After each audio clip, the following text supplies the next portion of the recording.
महाराष्ट्रात पुन्हा एकदा भोंदूबाबांचा विषय तापला आहे आणि यावेळी केंद्रस्थानी आहे मनोहर मामा उर्फ बाळू मामा।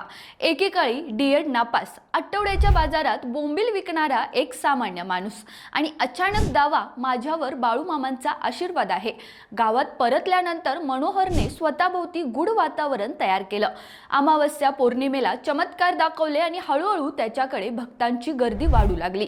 लोकांच्या अडचणी, त्यातही आर्थिक संकटात पडलेले लोक यांनाच लक्ष करत पूजा करतो, समस्या दूर करतो अशी आश्वासने दिली गेली आणि इथूनच सुरू झाला कथित फसवणुकीचा खेळ।